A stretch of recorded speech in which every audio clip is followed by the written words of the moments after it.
and Hammy Show. I'm Mike Hamilton. I'm Jeff Lovett.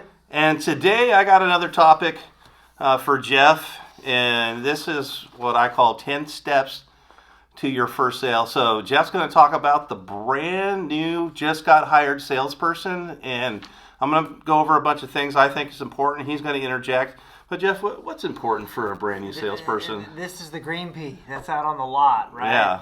I like to say you're out on the blacktop. And nothing happens till you get your feet on the blacktop. But if I was talking to a brand new salesperson, I would say you have to have a routine and you have to have a plan. Because so many young guys, young women come out there and they just think, and there's lots of income to be made, but without a plan, you fail. And you have to have a basic, simple game plan every single day that you show up for work. So we want to kind of talk about some of that stuff. Yeah, so let's go ahead and start this here. So, all right, Jeff. First, for me, I would say learn your product inside and out. Learn your product inside and out. So if I'm a new person, I probably don't know a lot about my product. I still don't. No, I'm just kidding. But hopefully you do by getting your reps in. But you want to look at the window sticker. If you don't know, go right to the window sticker. I remember talking to someone brand new in the business. They were so overwhelmed by 50 different trim levels on 20 different lineup of models and vehicles. If you don't know and you're brand new, go look at the window sticker and see what's on the car. And then also we're going to have all manufacturers got some sort of training modules that you're going to do. Sure, you're going to computer do that. online testing and all that. Right there. But Jeff, let's switch just that learning product to where this is going to apply to the sale. So what I call the feature, the benefit of that feature, and the presentation of that. Sure. So, it doesn't take a salesperson to actually show features. Yeah. Hey, there's the adaptive cruise control. Hey, there's the rims. There's the tires. Oh, well, no joke. I mean, I could have figured that out myself. Jeff, if I want to go up the Rubicon Trail, do I care about adaptive cruise control, or are you gonna do a product feature benefits not. to? But if I want to tell you that this off-road vehicle has Kevlar tires, so when you're going off-road, those tires aren't going to pop if it scrapes against rock and debris and all that. Those Kevlar tire sidewalls are strong enough to handle that off-road. Yeah. So a benefit is really where you want to be, not just features, but benefits. How's that going to benefit me? So the things that are important. So you don't want to talk about and regurgitate everything you learn about the vehicle. You just overwhelm the customer and they may just walk away because you're saying too much. But we want to talk about the stuff that's important to them. If it's safety, if it's off-roading, if it's seats, if it's cup holders, whatever it is, that's the stuff that's important to them. Okay, let's go ahead and move on to the next one. Totally. Number 2, walk the lot, know your inventory locations. Yeah, so this goes on having the basic game plan every single day. The first thing you should do if you're a new person is know your inventory. I mean, can you imagine walking into a restaurant and asking the waiter for something and they're like, I'm not really sure. Is that on the menu? Come on. What's the special of the day? Whatever field you go into, the salesperson or professional knows their inventory. It shouldn't be any different with you to know your inventory. In fact, I would say if you know your inventory, you're going to be light years ahead of your competition, or I shouldn't say competition, but your coworkers, and probably your competition. The guy down the street doesn't know his inventory, but you need to be better in that. If you know your inventory, then you land the people in the right car. And I can't tell you how many times, you can probably say this too, that you'll walk the inventory in the morning and you'll have a customer that comes in and is looking for a car. You say, you know what? I just saw this morning. Let me go take you right to it. I know where it's at. And people love that because they know, wow, this guy really knows what he's talking about. It's not taking you an hour to find the car, but you know the inventory. Okay, number 3. Out there in this industry, there's probably 4 or 5 major customer management programs we use. So here we use what's called Dealer Socket. Yeah. Yep. So every one of these is going to have a certain amount of paperwork we're going to print out to start a deal. So number 3 is practice write-ups.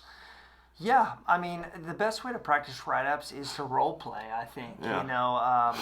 There's nothing worse than you getting in front of a customer and not being confident with showing them the numbers.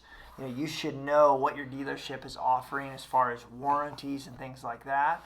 and getting really smooth on here's the price of the car, not overwhelming the customer with here's your $49,000 car, but learning how to work through the numbers without overwhelming people with the numbers. And that's an important thing. Here's the number for ours. Here's the number for yours. Here's your money down. Here's your payment. Versus our car is $49,500. Here's your $10,000 payment. It's very overwhelming for most people to hear those kind of numbers. Yeah. So you got to learn your workflow when you're presenting the numbers. All right, number 4. This one is an important one to me. When I first started in this business, they made me shadow with a guy that sold about 7 or 8 cars. So what I put on here, so shadow with the best salesperson possible, not the ones at the bottom that the store's going to set you up with. Try to find the killer out there that's the best salesperson that's going to be friendly enough to let you shadow them. Here would be a guy named Ray. I would rather have to shadow him versus somebody like Charles, which we'll just leave the last names out. But the best guy that gets the highest gross and gets volume every month. And so, Jeff, how important is to shadow a good salesperson? I think the shadowing's a huge. They pulled me aside when I first got in the business and said, "Hey, be very careful who you watch around here, because some guys are selling 3-5 cars a month, other guys are selling 20." Now, here's the thing: a 20-plus sales guy is not going to have a lot of attention to a new sales guy. So the best thing you can do is say, "Hey, I want to serve you today. I want to learn. Can I pull up a car? Can I grab keys? Can I get paperwork for you?" To shadow him. Not, "Hey, what do you want me to do?" But be willing to, "Hey, I just want to watch. I want to serve. I want to help pull up cars. I want to do whatever you need to do. I'm just going to watch you." And they'll love that. Mm-hmm. So that's what you got to do. You got to take a day or two and just say, "Hey, I want to help you and I want to learn from you." And you go after them, because they're not going to come after you. So you need to just go after a guy, ask your managers who's killing it, and offer to help them. I did that for like my first 4 days in the business. I still remember I had so much fun. We're running cars around. The top guy was selling 3-4 cars a day, and it was fun. I learned a lot. Yeah. All right. Number 5. And Jeff and I are both transplants here to this market, so this is something we couldn't do very well when we started here, but definitely if you have a circle in your community, letting your circle know what you do and where you work. Call them, email them, text them. Social media accounts need to be shown very clearly what you do for a living, like your Facebook. Know where you're working at, because the worst thing ever is you see somebody that you're friends with or family member coming in and buying from one of your other coworkers, which happens. So, Jeff, how important is letting your circle know what you're doing for a living? Yeah, I mean, I think, Hammy, you've got this down probably better than anybody. I mean, social media. I think at one time you sold 70 cars in 1 month over social media. That's pretty good. Yes. Most guys like to sell that in 6 months. But it really is important. I always have business cards wherever I'm going. People are always asking, "What do?" You always want to have business cards that you hand out. That's kind of the old school. The new school is you want to have social media. You want to have a Facebook. You want to have a YouTube. You want to have maybe what you do at the end of your email. Sales professional, contact, yada, yada, yada. I can't tell you how many times all the time when I'm messaging people, "Oh, hey, do you sell over here?" So your emails, your social medias, all of that, you need to have what you do and a way for people to contact you. Yeah, and if you're like getting a hold of people, don't try to sell them a vehicle. Just tell them where you're at. "Hey, I'm over here at ABC Honda or ABC Toyota," wherever you're at. Just tell them where you're at, and that's it. Just say, "I just want you to know where I'm at."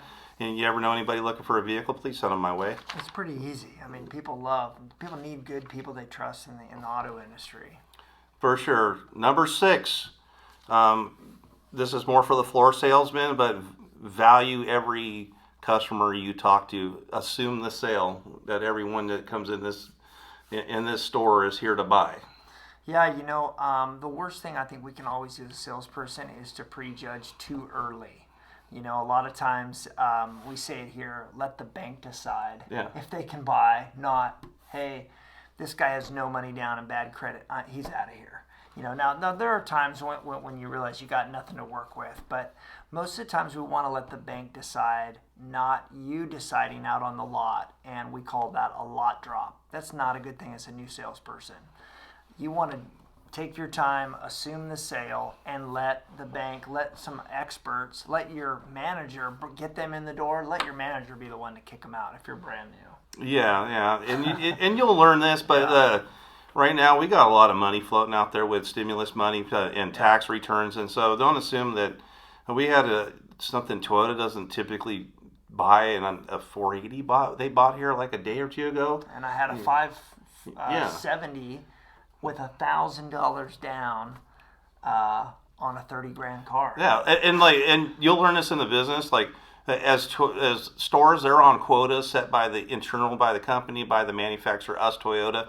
But also banks have quotas too. They have to get so many loans written in a month too. So sometimes they'll take a loan because they have to make their numbers. So you never know. So you don't want to just assume they can't buy. Yeah. Okay, number 6 or 7. Sorry, this goes leading into the same thing. It's log every contact, name, number, email, and vehicle of interest. Yeah, I mean, if you don't have coverage on somebody, or we call that coverage, or if you don't have a name and a phone number and a way to get in contact, I really don't consider that a contact. Yeah. You just said hi to somebody. A real contact is you get a name, you get a phone number, and you have a way to get back in touch with them. And that's where the fun begins. You're emailing them, you're texting them, hey, great to see you today. Any way I can help, I'll keep my eyes open for you. Love to see you back again. What did you think of the vehicle? All those kinds of things. I mean, you're probably the best at that again, too. I mean, I've heard you tell me you've sometimes will be following up with people for months. Yeah, I had this one guy that bought a Tundra from me. I followed him for over 400 days before he bought from me. I mean, yeah, so crazy. Sometimes that will just work out that way. You just got to touch base every couple months or so, and then they come back in the market. Yeah. So number 8, know your manufacturer's incentives.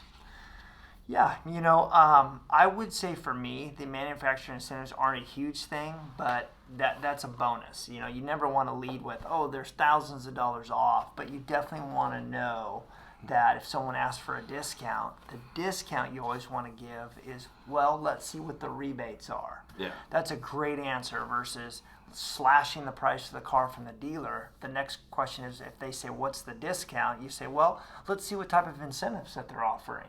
It's a great way to give them a discount because that doesn't take any money out of your pocket. That's all from the manufacturer.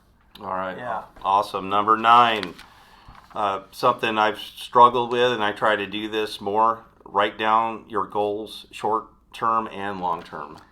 Yeah, if you're new in the business, okay, I like to say this. If I was coaching you one-on-one, I'd say your goal in the business should be to learn how to sell one car every single day. And so there's disciplines you need to do that. And then if you can sell one a day, if you're working 5 days a week, you're selling 5 cars a week, times 4 weeks is 20 cars a month. So you want to write that out to say, what am I going to have to do to sell 1 car per day? And I don't think anyone in the business should be short of selling 20 cars a month because you're going to work way too hard not to be rewarded with 20 cars a month. Yes, for sure. And last one, again, this is always my stickler and always becomes number 10 on a lot of lists, following up. Following up, I mean, that goes back to what we were saying about getting the contact, the name, and all that. You've got to be a follow-up just animal. You really want to follow up with people until they tell you they've either bought or, hey, I'm just not interested anymore. Because most of the time, if you follow up with people, they're going to say, hey, Jeff, wow, you're doing such a great job. Hammy, I will buy only from you. You're doing a great job. And people really will. And so keep following up till they tell you, hey, I'm not interested. They've bought, or, hey, I'm on my way in to buy, okay? So keep following up till they give you a reason not to.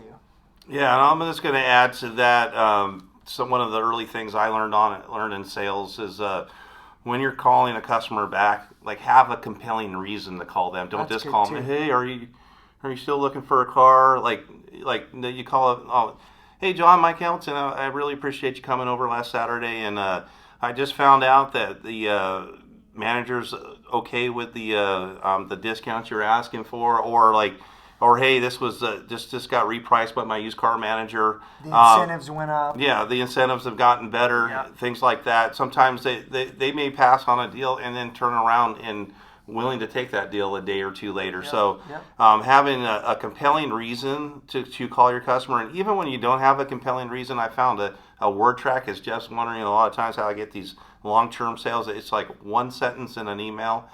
I'm sorry to bother you. I don't want to keep calling and emailing you. Are you still in the market for this vehicle, or have you purchased already? Yeah. And most of the time, they're going to get back with you and say, yes, I'm still in the market. No, I don't like that vehicle, but I'm looking for this, or I bought something else. Sure. So that's been a good word track for me.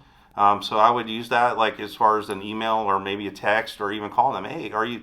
No, I don't want to keep bothering you. I really appreciate your time here, but are you still looking for this vehicle, or have you purchased something? Sure. Yeah. All right, that's our top 10 list for this week. I'm Mike. I'm Jeff. And I want to thank you again for watching the Jeff and Hammy Show. You got it. We'll see you next week. See you next week.